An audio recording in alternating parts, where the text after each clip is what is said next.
Welcome दोस्तों, मेरा नाम है मनीष कुशवाहा और आप देख रहे हैं जीएम टीचिंग यूट्यूब चैनल। चलिए हम लोग आज पढ़ेंगे जेंडर यानी कि लिंग। जेंडर मतलब होता है लिंग। अब जेंडर का परिभाषा और इसके प्रकार पढ़ेंगे आज। चलिए पढ़ते हैं। जेंडर मतलब होता है लिंग।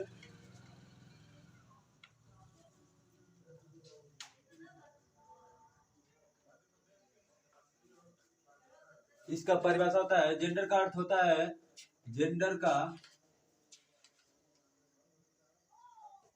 अर्थ होता है कि किसी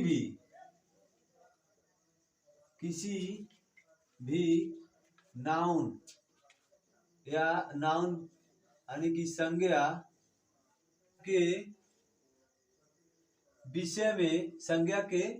विषय में यह जानना होता है कि यह जानना होता है कि यह पुरुष है या स्त्री है या उभय है या निर्जीव है।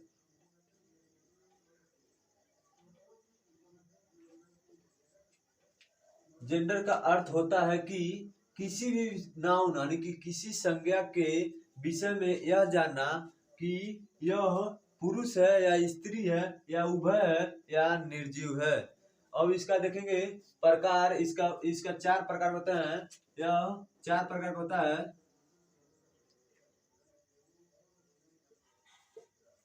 यह 4 प्रकार का होता है, जिसमें पहला मैस्कुलिन जेंडर।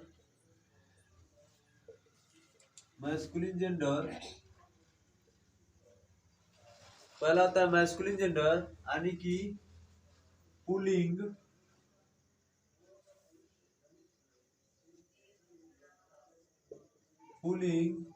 दूसरा होता है फेमिनाइन जेंडर।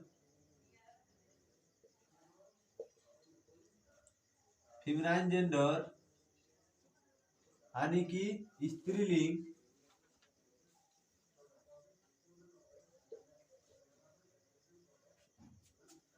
तीसरा होता है कॉमन जेंडर।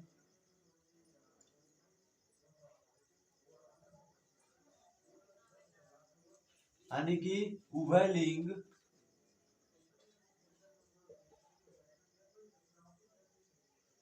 चौथा हमारा होता है न्यूटर जेंडर।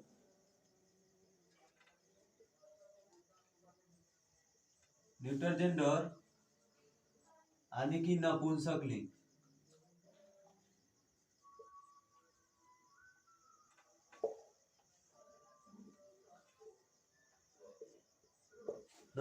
लिंग। अब हमारा चारों हो गया। अब इसका चारों का प्रकार देखेंगे, चारों का अलग अलग परिभाषा और उदाहरण देखेंगे।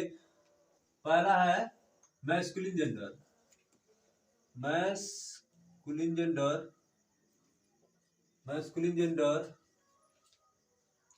यानी कि पुल्लिंग।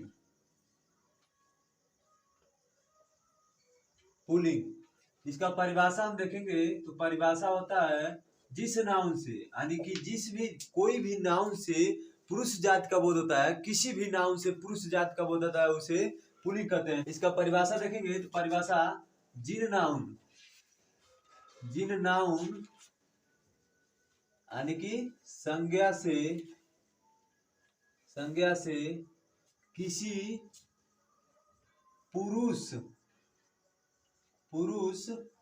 जाति का बोध होता है उसे पुल्लिंग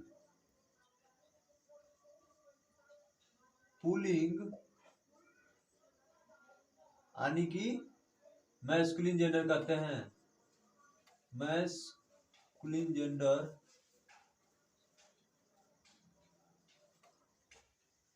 कहते हैं। जैसे हम देखेंगे जैसे में चाचा, पापा, मामा, दादा आदि। जिन नाउन से, जिन संज्ञा से किसी पुरुष जाति का, किसी भी पुरुष जाति का बोध होता है उसे पुल्लिंग कहते हैं। जैसे चाचा हमारा है, चाचा तो पुरुष जाति है। पापा भी है तो पापा भी पुरुष है। मामा भी पुरुष है, दादा भी पुरुष है। अगर दादी होते तो स्त्री हो जाती।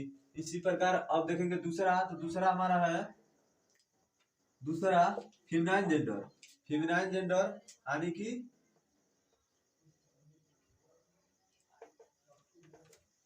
फेमिनाइन जेंडर यानी कि स्त्रीलिंग।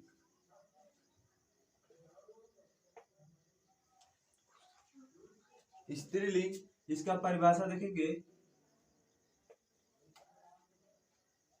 तो इसका परिभाषा जिन नाउन, जिन नाउन यानी कि संज्ञा,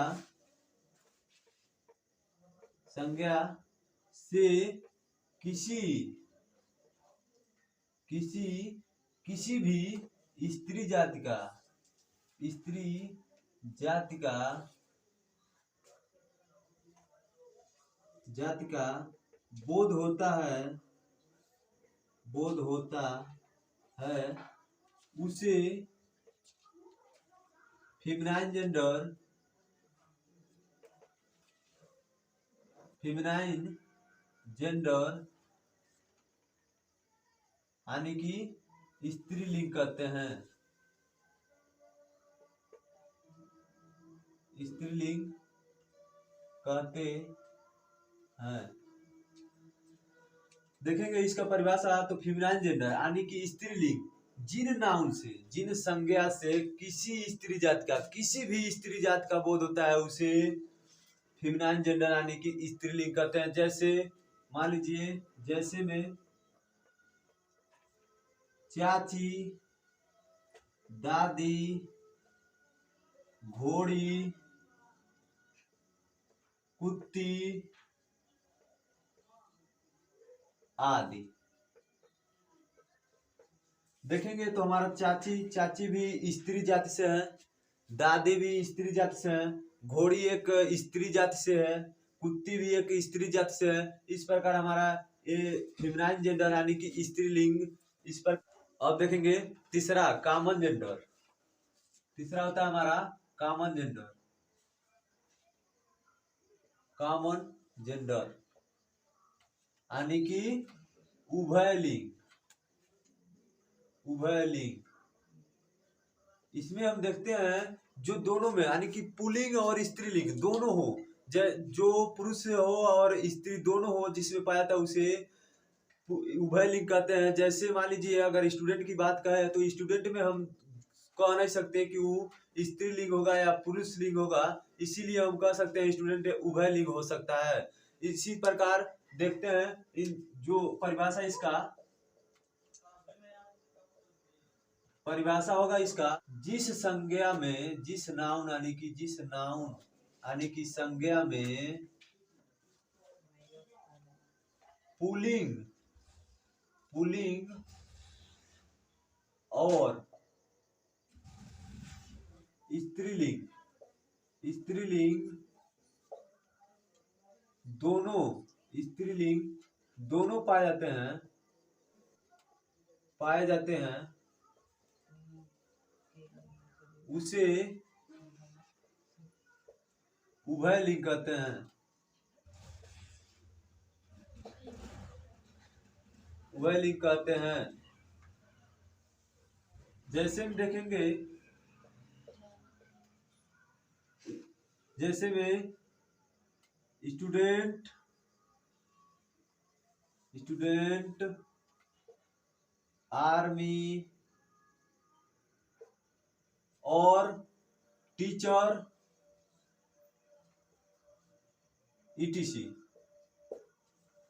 यानी कि स्टूडेंट भी हम कह नहीं सकते हैं कि वो पुरुष होगा या स्त्री होगा। आर्मी भी हम दोनों मिलेंगे, आर्मी में भी दोनों मिलेंगे, स्त्री और पुरुष दोनों मिलेंगे। इसी प्रकार टीचर भी हम देखेंगे तो पुरुष भी रहते हैं और स्त्री भी रहते हैं। इसलिए इन सबों को कह नहीं सकते कि यह पुल्लिंग है या स्त्रीलिंग है। इसीलिए इन दोनों इस कैटेगरी को हम उभय लिंग कहते हैं। अब देखेंगे चौथा हमारा है न्यूट्रल जेंडर यानी कि नपुंसक लिंग। जिस भी संज्ञा से निर्जीव यानी कि जिसमें जीव न हो, निर्जीव जाति का बोध होता है, उसे नपुंसक लिंग कहते हैं। देख लेते हैं उसका परिभाषा, लिख लेते हैं। न्यूट्रल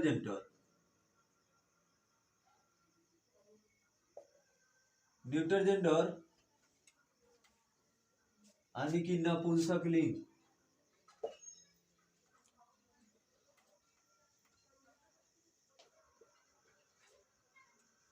नपुंसक लिंग इसका परिभाषा देखेंगे। परिभाषा हमारा हो जाएगा जिस नाउन यानी कि संज्ञा से किसी निर्जीव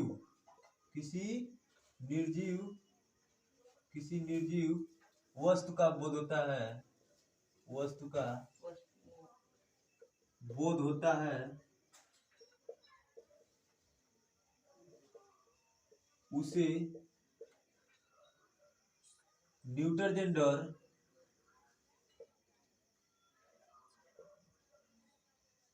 यानी कि नपुंसक लिंग कहते हैं।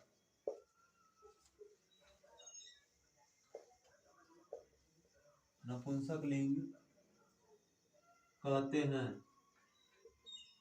जैसे देखेंगे, जैसे कलम, कुर्सी, मेज, श्यामपट,